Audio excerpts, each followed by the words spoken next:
Rudo était un habitant des bidonvilles qui s'introduisait souvent dans les dépotoirs des riches pour voler des objets utilisables.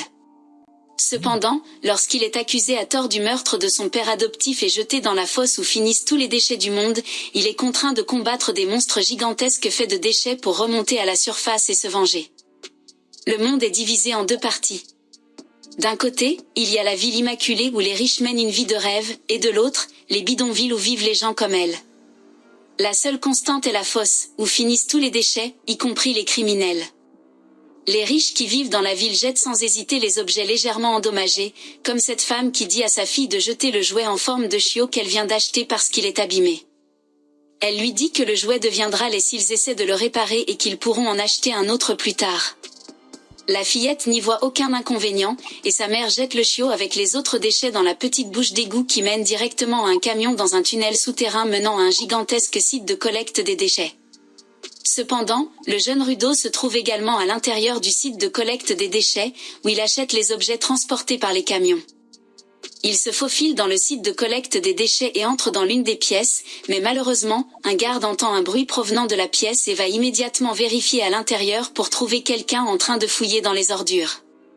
Le garde fait irruption dans la pièce, son arme pointée sur le voleur de déchets Rudo, le traitant de dégénéré répugnant qui menace la beauté de la ville en accumulant des ordures.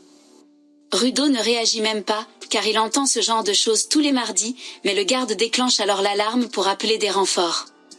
Au moment où d'autres gardes arrivent, Rudo leur jette des sacs poubelles, et ces maniaques de la propreté ne supportent pas de voir des œufs crus sur leur uniforme, alors ils se contentent de le regarder grimper dans la bouche d'aération sans rien faire.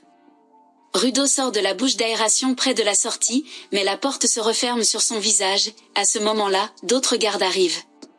Ils commencent à tirer sur lui, mais Rudo esquive les balles avec désinvolture tout en faisant du par-cœur dans le couloir. Il court ensuite en ligne droite vers la sortie, et les gardes ne parviennent toujours pas à l'atteindre, car ils sont tous diplômés de l'académie des Stormtroopers. Cependant, une balle perdue effleure le bras de Rudo au moment où il saute par-dessus le mur, échappant ainsi au regard du garde. Pendant qu'ils perdent leur temps à le chercher, il sort d'un trou d'égout, maudissant les gardes, car à quoi bon garder des ordures dont personne ne veut ? Le lendemain, la nouvelle du voleur d'ordures se répand dans toute la ville, et les habitants en rejettent la responsabilité sur les habitants des bidonvilles. De l'autre côté du mur, les habitants des bidonvilles savent exactement qui blâmer, car ce n'est pas la première fois que Rudo pénètre dans les sites de collecte des déchets. Ils pensent qu'il finira par se faire attraper un jour, et la plupart d'entre eux espèrent même que cela arrive. Rudo ne se soucie pas d'eux et ouvre sa boutique pour vendre les objets réparés qu'il a trouvés. Lorsque son amie Chihua arrive pour le réprimander, elle lui demande pourquoi il prend un tel risque juste pour fouiller dans les ordures des citadins. Il répond que ces riches salauds se moquent de jeter des objets parfaitement utilisables. Il a de la peine pour les objets qu'il jette, alors il les récupère. Et comme il peut gagner un peu d'argent en les vendant, c'est encore mieux. Chihua semble le comprendre, mais à ce moment-là, 3 garçons arrivent, se bouchant le nez en disant que quelqu'un sent les ordures ici. Ils disent à Chihua de rester loin de Rudo, sinon elle sentira aussi les ordures. Ils insultent ses gants noirs épais qu'il n'a pas lavés depuis qu'Obama était président, et disent qu'un simple contact avec eux donnerait des éruptions cutanées à n'importe qui. L'un des garçons donne un coup de pied dans la lanterne que Rudo vient de réparer, affirmant que personne n'achètera ses ordures. Il ajoute que les mains de Rudo sont encore plus effrayantes que ses gants, ce qui explique pourquoi il les cache. Rudo écoute silencieusement tout ce qu'ils disent, mais lorsqu'un garçon le traite de fils de meurtrier, il se met soudainement en colère. Les garçons ne s'arrêtent cependant pas là, affirmant que le bidonville a été créé pour emprisonner les criminels et que les personnes qui y vivent aujourd'hui sont leurs descendants. C'est pourquoi ils essaient toujours de préserver leur réputation, mais le père de Rudo leur a fait honte en devenant un meurtrier. Rudo ne peut plus supporter les insultes et lance un regard noir aux garçons, qui font dans leurs pantalons et s'enfuient immédiatement, tout en continuant à maudire Rudo et en disant qu'il deviendra un jour un meurtrier comme son père. Rudo recommence alors tranquillement à réparer la lanterne et Chihua lui dit qu'elle croit qu'il est une bonne personne qui ne deviendra jamais comme son père. Il est gêné d'entendre cela, mais avant qu'il puisse la remercier, l'attention de Chihua se porte sur le jouet en forme de chiot qu'il a trouvé dans la décharge la nuit dernière. Il s'avère que Ruto avait apporté le chiot comme cadeau pour elle, mais avant qu'il puisse le lui donner et augmenter son scorerie, la mère de Chiwo arrive et l'emmène. Ruto rentre chez lui après cela et trouve son père adoptif Regto qui l'attend. Recto se met soudain à imiter sa nervosité lorsqu'il a essayé de donner le chiot à Chiwo. Et Ruto rougit car il ne l'avait pas vu les observer. Recto lui dit qu'ils en parleront plus tard, car ils doivent d'abord discuter de la petite escapade de Ruto à la décharge. Recto lui dit qu'il n'a pas besoin de se pousser autant, car ils ne sont pas si fauchés que ça. Il pense que Ruto se sent un peu redevable envers lui, car il l'a adopté après que son père biologique ait été jeté dans la fosse pour avoir commis un meurtre. Mais Ruto dit que ce n'est pas le cas. Il dit à Recto qu'il le considère comme sa famille et qu'il essaie simplement de faire sa part. Recto lui dit simplement d'être aussi honnête avec Chiwo, et Ruto trébuche soudainement, blessant la plaie causée par le coup de feu de la nuit dernière. Recto commence immédiatement à lui prodiguer les premiers soins et en profite pour changer les bandages autour de ses mains. En regardant ses mains, Ruto se souvient qu'elles ont toujours été blessées depuis qu'il se souvienne. Les gens le jugeaient toujours pour cela, et parfois, ses blessures se mettaient à lui faire terriblement mal sans raison apparente. Puis, un jour, Recto lui a donné des gants noirs qui ont magiquement supprimé la douleur. Après avoir soigné les blessures de Ruto, Recto lui dit de se déclarer rapidement à Chiwo, sinon quelqu'un d'autre pourrait la lui voler. Alors qu'ils discutent de cela, un homme masqué effrayant écoute tout depuis la rue. Le lendemain, Ruto trouve enfin le courage de déclarer ses sentiments à Chiwo et se rend chez elle avec le chiot.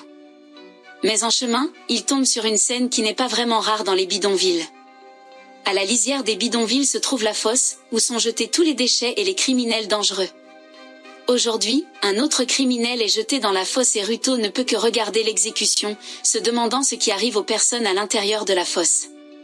À ce moment-là, Chiwo arrive, disant que c'est une scène assez brutale, et Ruto panique car il n'était pas prêt à la rencontrer. Chiwa se met soudainement à parler des exécutions et d'autres choses, puis elle dit à Ruto qu'elle ne veut pas qu'il soit jeté dans la fosse. Elle dit qu'il y a peut-être beaucoup de choses qui ne devraient pas être jetées à la poubelle, mais que ce n'est pas une raison suffisante pour risquer sa vie. Ruto répond que Recto a dit la même chose et Chiwa répond que c'est parce que Recto l'aime aussi.